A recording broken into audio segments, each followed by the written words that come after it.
Bismillahirrahmanirrahim. Berikutnya bahasa Arabnya adalah ghirah. Bahasa Arab dari cemburu itu ghirah. Ghirah itu dibagi dua, ada lil mahbub, ada alal mahbub.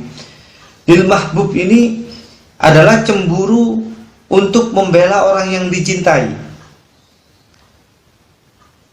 Ketika hak dan kehormatan yang dicintai itu dihinakan.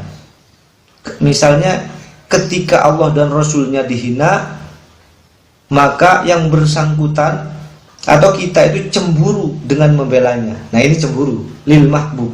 Nah, ini harus dimiliki oleh orang-orang mukmin ya. Cemburu yang seperti ini. Lil mahbub. Kemudian alal mahbub itu cemburu terhadap orang lain yang ikut mencintai orang yang dicintainya. Cemburu terhadap orang lain yang ikut mencintai orang yang dicintainya. Ini biasanya cemburunya kita-kita nih ya. Pada umumnya ini. Kita kan bahasanya tentang yang kedua ini alal mahbub ya. Nah, cemburu alal mahbub ini bisa mengakibatkan atau bisa memperbaiki keadaan keluarga, tapi juga bisa menghancurkan kondisi rumah tangga ya. Bisa, dua-duanya bisa. Makanya ada cemburu terpuji, ada juga cemburu yang tercela. Ya. Kalau ditanya bedanya cemburu sama iri itu apa? Kalau cemburu itu gini loh. Cemburu itu perasaan takut. Ya, perasaan takut kehilangan terhadap pihak ketiga yang akan mengambil sesuatu yang merupakan hak milik kita. Nah, ini cemburu. Jadi gini loh, kalau cemburu itu milik kita itu takut diambil orang. Nah, itu cemburu namanya. Nah, kalau iri apa? Ingin memiliki sesuatu yang merupakan milik orang lain. Nah, kalau iri itu ingin memiliki hak orang lain, itu namanya iri. Misalkan tetangganya punya mobil baru. Nah, itu kita ingin juga, oh itu paling hasil apa korupsi, oh itu paling yo ngredit itu namanya iri ya. Itu namanya iri. Jadi ingin memiliki barang yang sama dengan tetangganya itu iri ya. Itu bedanya iri dan cemburu. Sebetulnya cemburu itu gini loh, cemburu itu adalah bawaan manusia ya. Ketika dia diciptakan itu sudah ada potensi itu. Cuman potensi ini adalah potensi fujur namanya. Kan pernah saya terangkan masalah nafas itu ya. Jadi nafas itu ada dua, fujuroha wa taqwaha. Dan adanya cemburu itu adalah bentuk kesempurnaan manusia. Adanya cemburu itu. Wa nafsi wa ma sawwaha. Dan ketika diciptakan nafas dengan kesempurnaannya, fa'alhamaha fujuraha wa taqwaha. Nah, di dalam nafas itu ada potensi fujur dan ada potensi takwa. Ada potensi baik dan potensi buruk. Dan cemburu itu masuk ke dalam potensi yang buruk. Nah, itu. Cemburu itu sebetulnya bukan fitrah ya cemburu itu. Fitrah itu adalah hanya hal-hal yang baik.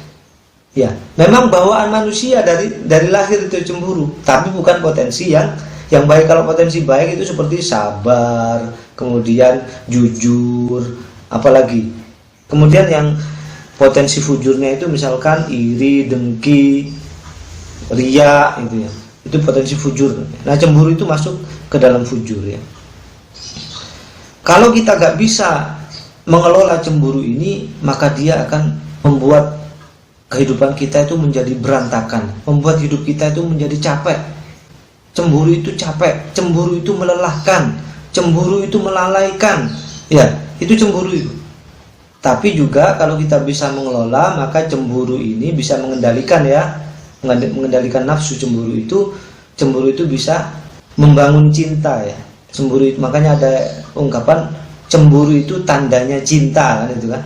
Itu kalau kita bisa mengelola cemburu itu.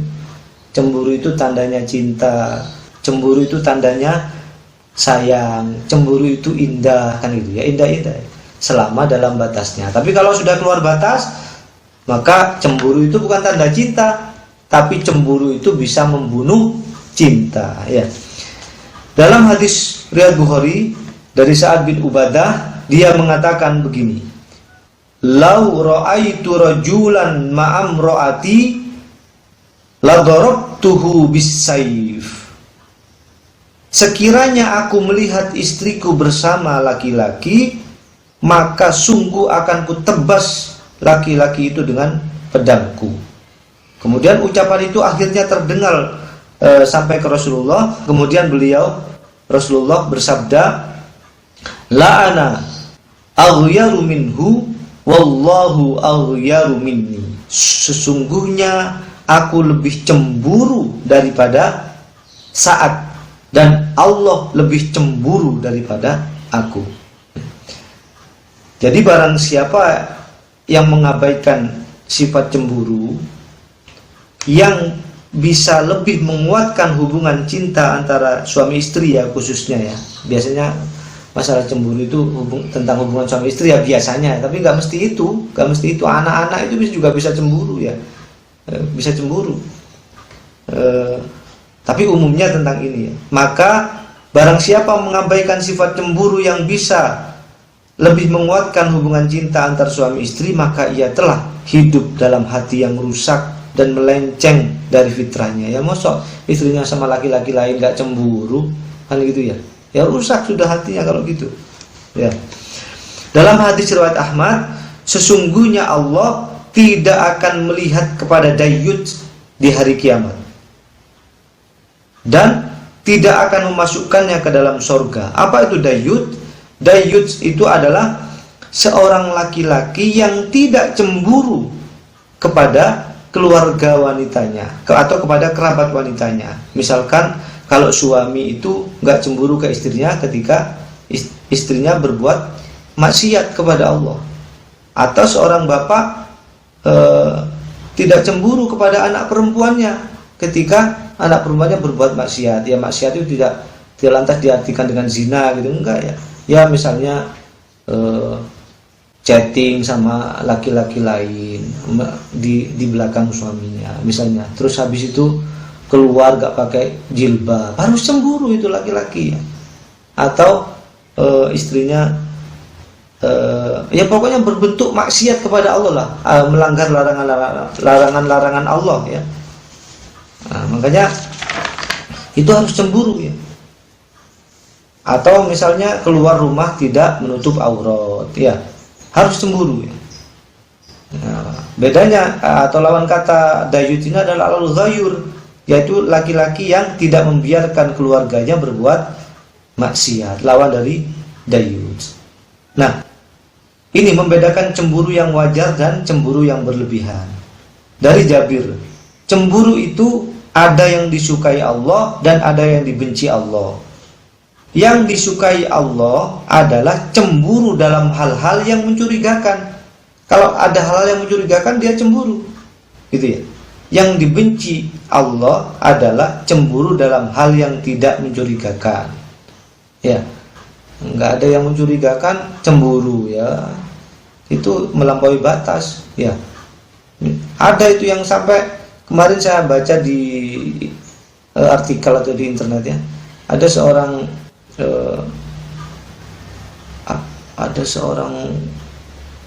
nenek gitu ya. Nenek itu seorang pemuda lah. Pemuda itu masih SMA kalau nggak salah.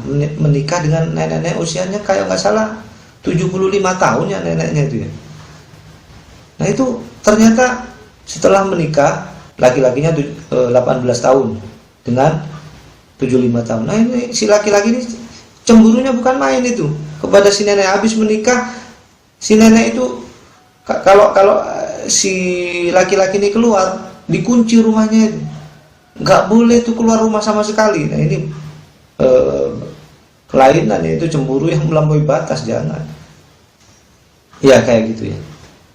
Saya kira sampai di sini ya masalah cemburu ini. Mungkin sebelum diakhiri ada yang mau ditanyakan, udah cukup lama sebetulnya, ini panjang kalau dibahas ya, tapi saya kira cukuplah menggambarkan. Mudah-mudahan bisa mengelola cemburu kita agar hanya bisa cemburu kepada hal-hal yang baik gitu ya. Atau cemburu itu nggak apa-apa, cemburu itu, tapi jangan sampai melakukan hal-hal yang dilarang. Misalkan karena cemburu terus kepada suaminya, kalau istri misalnya, biasanya yang banyak cemburu kan perempuan kan, istri cemburu ke suaminya lalu melemparkan piring gitu. Nah itu melemparkan piringnya yang salah, kemudian atau cemburu kemudian mencela gitu, buruk sangka. Nah buruk sangka yang lupa ya harus diluruskan. Nah perempuan itu diciptakan dengan tulang rusuk yang bengkok ya. Kalau kamu memaksa meluruskan, maka dia akan patah ya. Kalau dibiarin ya tetap bengkok ya kan. Oleh karena itu berbuat baiklah kepada perempuan. Bagaimana ya, kalau salah ya diingatkan ya, jangan dibiarin terus gitu ya.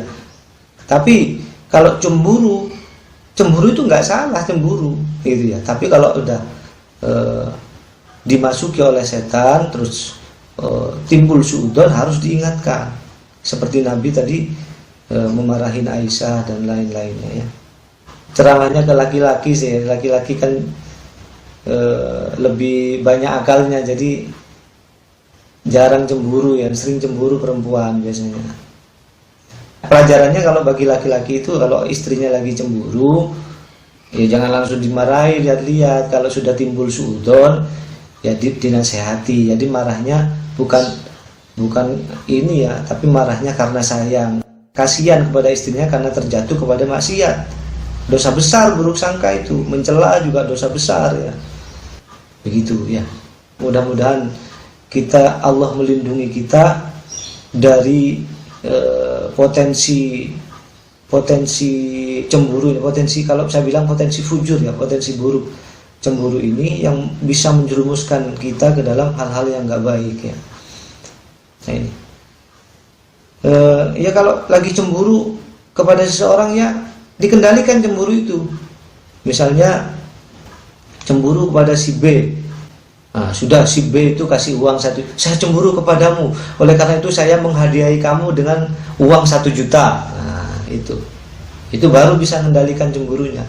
Nah kalau cemburu sama cemberut sama nggak mau melihat, melengos gitu, itu sudah cemburu yang tidak diperkenankan ya.